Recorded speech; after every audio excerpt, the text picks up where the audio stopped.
Merci, Monsieur le Président. Je tiens tout d'abord à remercier Madame le rapporteur qui insiste dans son exposé des motifs sur le fait que dans l'Union doivent régner le pluralisme, la non-discrimination, notamment fondée sur les convictions. J'espère que ce rappel sera entendu par certains de mes collègues qui parfois pratiquent ce genre d'exclusion ici au sein du Parlement européen. Comment ? Eh bien, des exemples, récemment, j'ai été prise à partie dans ma commission culture où on a interdit à tous les groupes de soutenir mes amendements parce que je faisais partie de ce groupe justement. Et j'estime que ça, c'est quand même très grave dans notre institution, surtout quand ces amendements étaient tout à fait dans la ligne de ce que tout le monde demande actuellement. Voilà. Ah bah écoutez, ça dépend comment on fait son travail. Moi, je le fais avec mon cœur et je trouve ça particulièrement discriminatoire. Il y a des éléments très positifs dans ce rapport. Je salue tout d'abord la partie consacrée au handicap et le rappel de la nécessité de tout mettre en œuvre en faveur... Pardon ? Comment ? Ah bon ?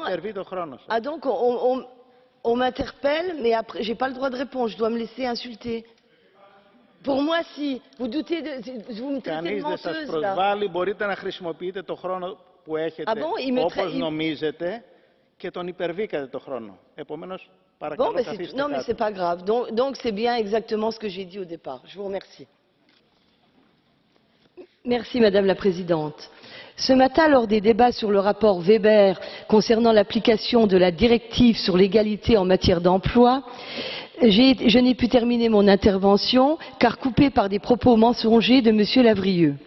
Alors que je saluais la volonté de l'Union d'en finir avec les discriminations et de favoriser le pluralisme, j'ai jugé bon de préciser que les élus du groupe ENL, dont je fais partie, sont eux-mêmes régulièrement victimes de manœuvres de leurs collègues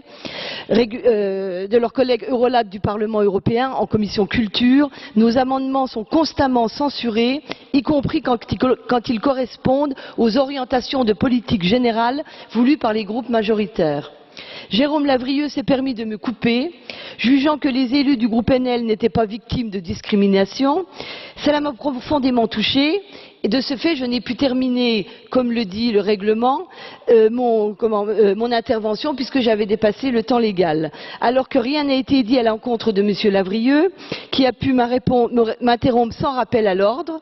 Tête haute et main propre, je n'ai pas de leçon à recevoir d'un homme dont la probité peut être mise en question, notamment en France, puisqu'à cette heure-ci, nous attendons tous la fin de l'affaire qui le met en cause, Big Malion. Je voulais m'en expliquer, je vous remercie de m'avoir laissé cette possibilité, Madame la Présidente. Merci.